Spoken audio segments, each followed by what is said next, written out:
on a weight loss journey or thinking about starting a weight loss journey, you're going to want to stick around for this video because I'm going to get a little vulnerable here. But I want to talk about an aspect of weight loss that most people just simply don't talk about, especially the fitness and weight loss influencers. They don't talk about this aspect of weight loss, and they are things that I wish I would have known before losing 90 pounds. As I've shared before, I had weight loss surgery in 2014.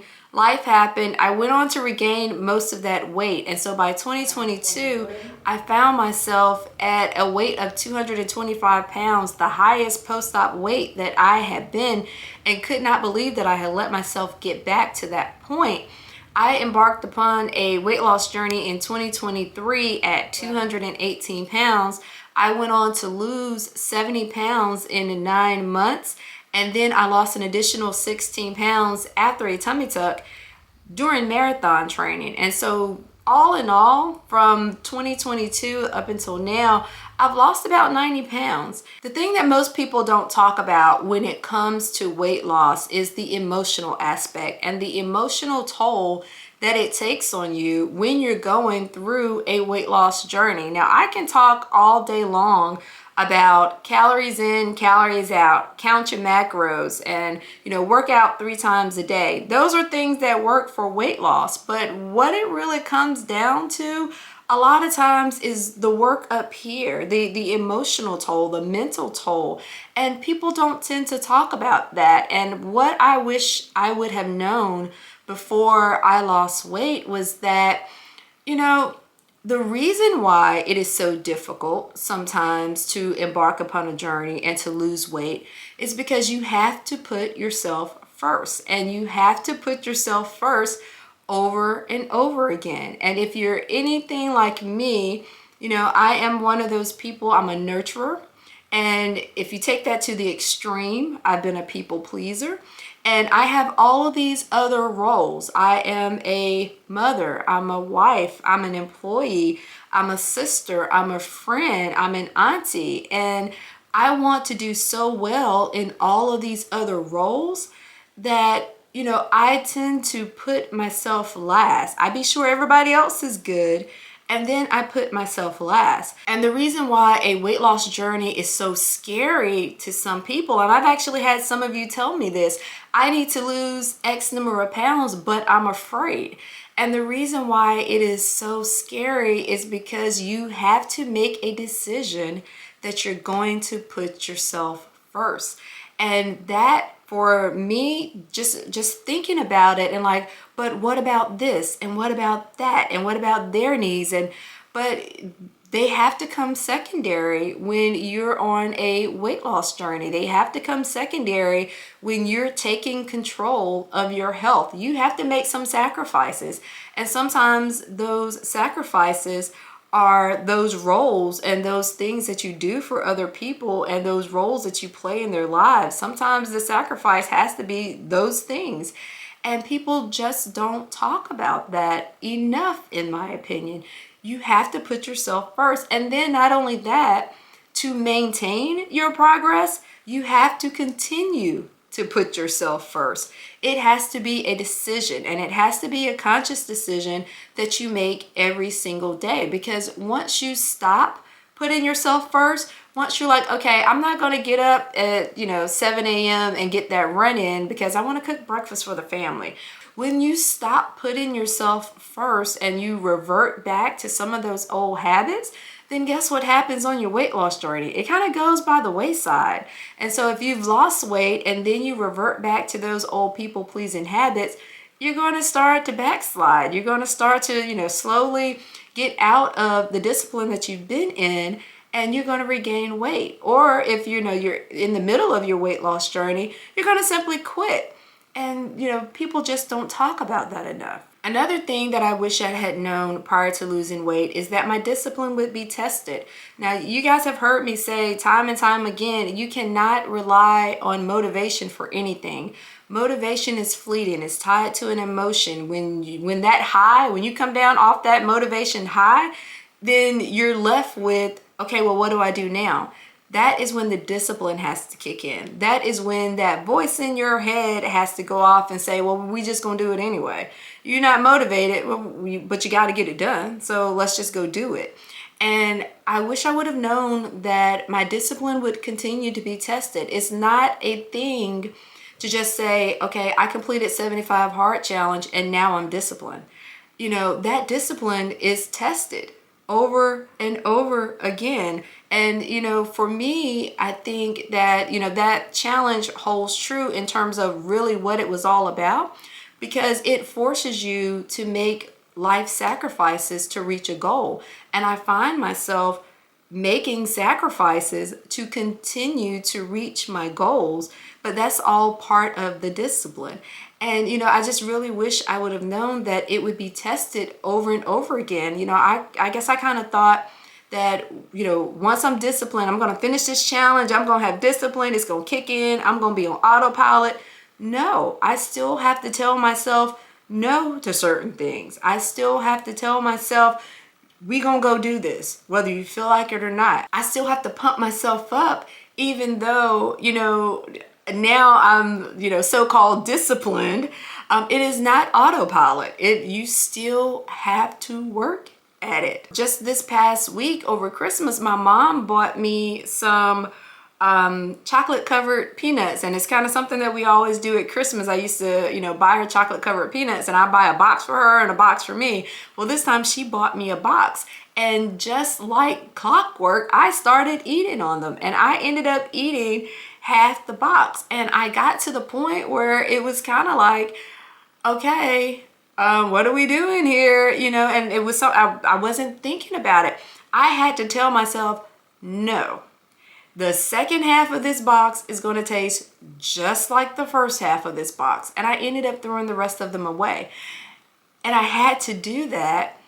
But, you know, why did I have to do that? Like, if, you know, if I'm disciplined and that discipline is supposed to kick in, why was I even eating the peanuts to begin with? You still are in control, and you still have to make those decisions every single day to do what it is that you need to do to reach your goals and to maintain them. It is not automatic. It is not clockwork, even though we think that it is and we wish that it is. It is not. I really wish I would have known the pressure that I would put myself under to keep the weight off. Now, I know, you know, this again isn't my first time losing weight.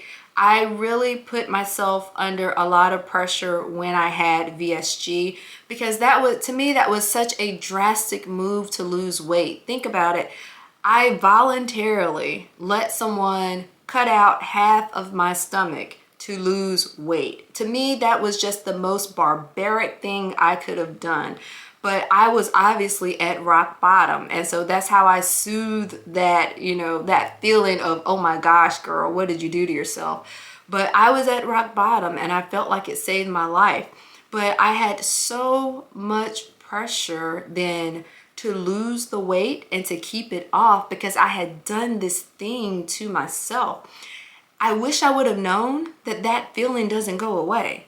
Like, even now, you know, with diet and exercise, you know, I still have a sleeve, right? Like that doesn't change. And so I know I still get some benefits from that. But with diet and exercise and constantly, you know, calling on that discipline, there is still so much pressure to keep it off. There's still so much pressure just to continue to do what I've done to be successful thus far, and to not revert back, to not slip back into old habits. You know, I've been in a constant training cycle for some sort of race since August of 2023. And there's just so much pressure to, you know, continue to do that. I feel that if I take a cycle off, oh my gosh, the world might end. And so it's like, okay, well, here's another race. Now here's another opportunity to train. And so I'm always constantly in this training mode. And I feel like I can't take time off. And people don't talk about that. People don't talk about that pressure never goes away. And I just wish I would have known that before I lost the weight. that I would be in this constant state of, oh my gosh, you got to keep it up. You got to keep it up. Throw in the fact that last year I had a tummy tuck. I spent some really good money to lay on somebody's table and let them cut off my loose skin. And now I feel pressure to maintain that as well. You know, there's this voice in your head, and you know, that's another thing that doesn't go away that I wish I would have known. It doesn't go away. But there's this voice in your head that says, you know, you've lost weight before and you've gained it back. You've been obese all your life. What makes you think that, you know, this time will stick? And now add to that, I spent money on a tummy tuck. The pressure is real. Nobody talks about it, but you have to figure out a way to get through that because it is a real thing and it does impact how you go about your weight loss journey. It does impact how you go about your weight loss efforts. And then most importantly, because you're not going to be in weight loss mode forever, hopefully you're going to be in maintenance mode for the rest of your life. That's a long time. How do I get through this? How do I live with this constant pressure to now maintain the results that I have achieved? Another thing that I really had to reconcile in my brain is that people treat you differently when you're of a certain weight. People treat you differently when you look a certain way. And I think it's a societal norm. And so I try to chalk it up to that. But, you know, as someone who is a introvert by nature, it's really jarring. And I wish I would have known before I lost the weight that my invisibility cloak would be lifted and that I would have to deal with people. I would have to deal with that feeling that you're now talking to me because I am, you know, no longer obese. You're now talking to me because, you know, I look a certain way. And that to me, you know, I try to chalk it up to just people being people. Going back to, you know, society tells us and gives us the standards for beauty and things like that. And I try to chalk it up to just that, you know, people are just people and that, you know, they're doing that because it's what we know, it's what we've always been taught. And if we were taught something different, we would do something different. But at the same time, it really does make you stop and think about it. And I actually had someone ask me this question, you know, how do you deal with people treating you differently, knowing that they treated you one way before and now they treat you a different way? And I would like to think that it is just simply I exude more confidence, that I, you know, now command the respect that I think that I deserve. But, you know, I kind of talked about this during the early part of my journey. You know, when I was recording videos as I was completing the 75 Hard Challenge, I would do my workouts outdoors. And there was like this threshold of where, you know, I was invisible and then I wasn't. You know, I would walk down the street and, you know, cars would honk their horns at me. And I'm like, are they honking? Who are they honking? Like, who are they honking? Are they honking at me? Like, it was just really weird, you know. And I was walking one day in a parking lot at a school nearby. And I was on the sidewalk and this guy pulls up on the curb beside me, rolls down his window and said something to me. And I'm like, that would have never happened 30 pounds ago. Never happened 30 pounds ago. And it's just kind of like, okay, well, what made you do that now? You know, like why? And so I just wish I would have known that I would have to deal with that, you know, that invisibility cloak would be gone. People would see me, people would react to me, and I would have to figure out a way to constantly react to it. Even in the grocery store, and you know, I get that, I still get that. In, you know, groceries, people just talk to, like randomly talk. I'm like, why are you talking to me? You know, I'm an introvert, I'm sorry, I'm an introvert. So when people start talking to me like very randomly, I'm just kind of like, whoa, buddy, like, but I just did not realize that I would have to deal with that feeling on a continuous basis. I would have to continue to reconcile in my brain that people are treating me differently because I look a different way. And along those same lines of, people treating you differently because the invisibility cloak is gone, you may have to stand up for yourself. And I wish I would have known that. I wish I would have known that before I lost the weight. I am one of those people that I don't like conflict. I don't like drama. I want everyone to get along. I'm here to help. And so, when people start acting a certain way towards you, it's just kind of like, well, what's the problem? And you have to address it. You're going to have to address it head on. And I would like to think that it's not because of jealousy. It's not because of envy, but sometimes it truly is, and you have to call it out. Your circle of friends may get smaller. You may have to avoid places and people and things that you've done in the past because it's just different now. You're different. You're a different person. And I didn't realize the extent that, going on this journey and making those changes and, gaining that confidence and, realizing my worth and having that self-love and continuing to put myself first would change so many different relationships for me. And it just simply has. And nobody talks about that. So just know that if you're on a weight loss journey or thinking about a weight loss journey, yes, it can be scary. There are so many different aspects to weight loss, but like I said, nobody really talks about the emotional aspect. And if you're like me, it all goes back to having to put myself first and to make that decision to put myself first every single day.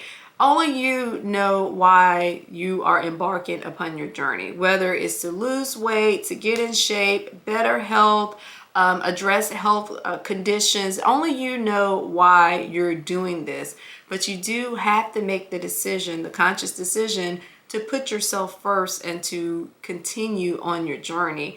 Just know that you're not alone in your feelings.